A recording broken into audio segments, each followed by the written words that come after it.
Tukiangazia taarifa nyingine ni kwamba Tume Huru ya Uchaguzi na Mipaka ya IEBC kwa sasa inatoa taarifa kuhusu maandalizi ya uchaguzi mdogo wa tarehe 27 Novemba. Taarifa hiyo imetolewa baada ya kikao cha mwenyekiti wa IEBC kilichohudhuriwa pia na Inspekta Jenerali wa Polisi pamoja na mwenyekiti wa Tume ya Kitaifa ya Uwiano na Utangamano NCIC.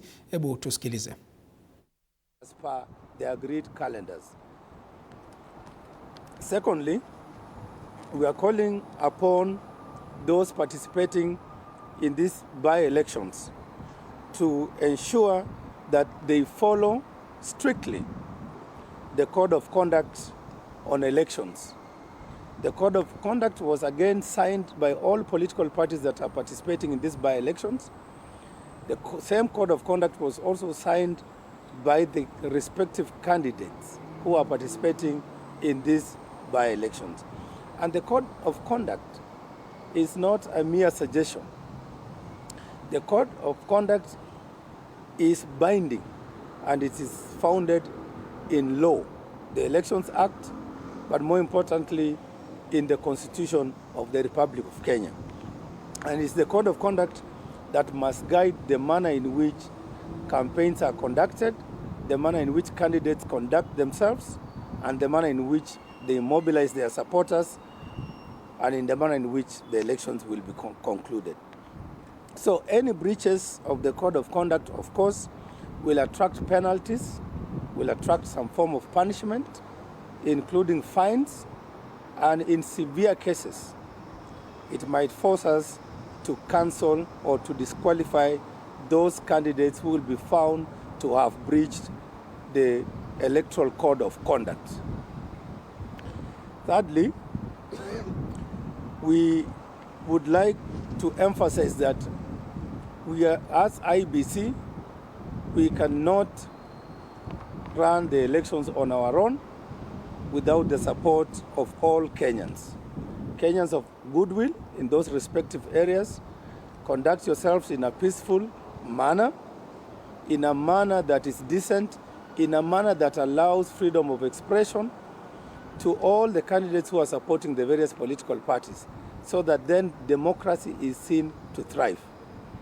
At the national level, and at the county, and at the level of the respective constituencies and wards, we have partnered with the national institutions, including the National Police Service, to ensure they provide adequate security to all our electoral officials, but to all the candidates and the political parties that are engaged in the campaigns.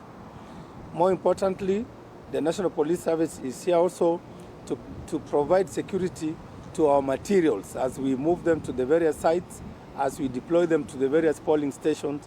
The National Security has pledged and is here to continue working with us to ensure that the elections are secured and that they are peaceful and successful. We have with us here the chairperson of the National Cohesion and Integration Commission, Professor Samuel Kobia. As you know, National Cohesion and Integration Commission has a specific mandate which he will speak to, and we are very happy as IEBC that we've had consultations, we have had meetings with all these institutions to ensure that we work together and collaboratively and in partnership towards successful by-elections in this year. Ladies and gentlemen, allow me to emphasize that these by-elections are very, very important to us as a nation, and more importantly to us as the new commission. We took office in July 11th, 2025, and we took an oath, and we took a pledge, and we made a promise to Kenyans that this new commission will conduct peaceful, free, fair, credible, transparent, and verifiable elections. And this is the test for us. These by-elections will be that acid test for this commission. And that's why we are doing everything possible to ensure that we complete this by-election successfully, and that requires that we work with the institutions of government, the National Police Service for security, and the National Cohesion and Integration Commission to ensure that we address challenges around hate speech and around incitement to violence. Allow me, as I conclude, ladies and gentlemen, to emphasize that the requirements for a violent-free election is a constitutional requirement under Article 81 of the Constitution. Article 81 speaks to the fact that elections in Kenya must be conducted free from violence, harassment, intimidation, and bribery. So we call upon all the participating parties in these by-elections to ensure that elections are conducted peacefully, free from violence, harassment, or intimidation. And as a commission, I want to assure Kenyans that we have a range of tools to deploy and to use where necessary, where those candidates participating in these by-elections are found to be in breach of the Electoral Code of Conduct and in breach of the laws of the Republic of Kenya insofar as their conduct during elections are concerned. Speaking to the issue of Kasipool, we are aware and we have had reports and that there have been incidences of violence in Kasipool. We as a commission, immediately we were notified of the situation in Kasipool. We dispatched our investigations team to the ground. They have concluded their investigations or their assessment of the situation, so to speak, and we have that report. And what we are doing as a commission, and again guided by the laws of Kenya, we have empaneled the Code of Conduct Enforcement Committee, which will commence its work on Monday, to summon those candidates in Kasipool and anybody who has information on what happened in Kasipool.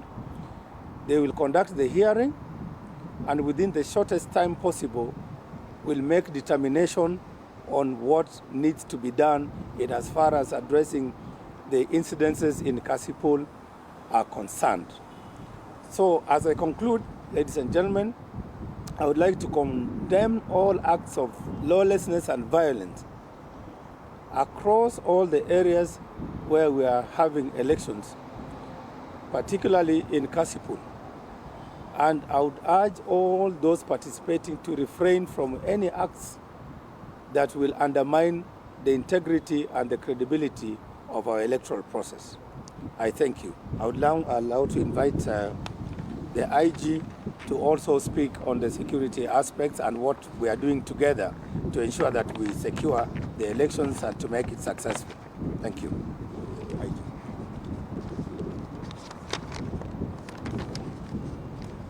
Thank you very much, Chair, IEBC, the members of the Fourth Estate. So this morning, as has been explained by the Chair, IEBC, we are here. And of course, this is not our first meeting. We have had other meetings there before. Because the National Police Service works closely with the IEBC for the reasons that we provide the environment, that safe and secure environment where the people of Kenya can be able now to exercise their civic duties.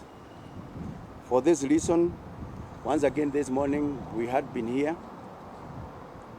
to address the issues that you are aware that on 27th we will be having by-elections in various areas. And on the security status, our country is safe and secure. Security is a shared responsibility between us as the primary security provider and of course the people out there, including those candidates who are also out there and fighting for those seats. That being the case, we must conduct ourselves in a manner that ensures that we maintain security throughout. Number two, I want to assure the public that we are investigating all cases of intimidation, intolerance in all by-elections that we have seen. Case in point, Kasipool. So, any person who involves himself in a manner that causes breach of the law, including all the other areas, very included and many others, the National Police Service will not allow. And we are going to do our work as guided by the Constitution. Right now, in Kasipool, we are following up on all those who have committed several criminal acts. And it is the high time that those who have committed those crimes, and they are not already with us, they come forward to the police. Because our teams are out there, and we must get them. As the chair of the IEBC has said, let the candidates conduct themselves peaceably, in a peaceful manner, as they continue to campaign and to carry out all those that pertains to campaigning period. It must be done in a manner that is acceptable, a manner that is guided by the laws. I want to state that the National Police Service is out there to ensure, and it has actually been doing it, to ensure that before, during, and even after the elections, our country remains safe and secure. Those are the assurances that I would like to give to our people. And the National Police Service will take decisive actions to all forms of violations of the law. I thank you.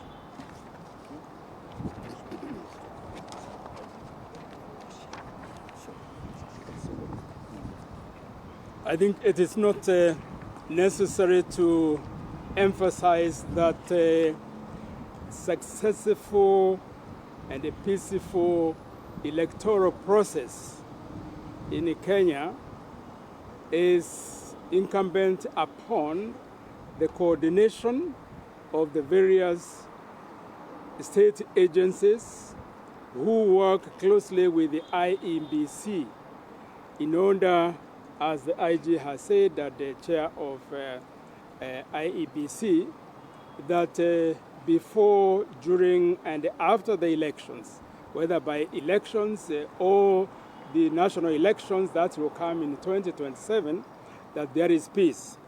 The role of the National Cohesion and Integration Commission here is one, to actively monitor hate speech, ethnic profiling, and any incitement to violence. We monitor this very closely now during these by-elections in all the places that they are happening.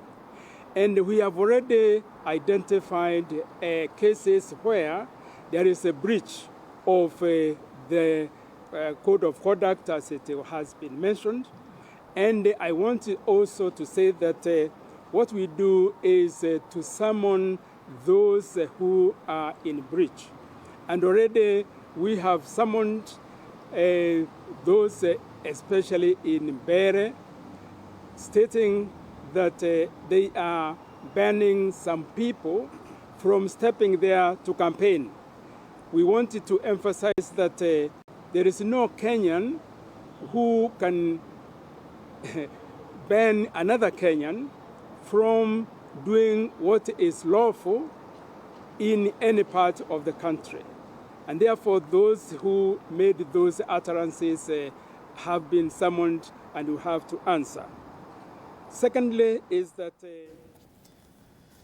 Naam, bila shaka mtazamaji, ndio washikadau husika katika swala nzima la uchaguzi mdogo ambalo linatarajiwa kufanyika tarehe 27. Na kama nimemsikiliza vizuri pale Inspekta Jenerali wa Polisi Douglas Kanja amewataka wale wote ambao walihusika katika kuleta vurugu katika uchaguzi mdogo wa eneo bunge la Kasipool waweze kujiwasilisha kwa kituo cha polisi.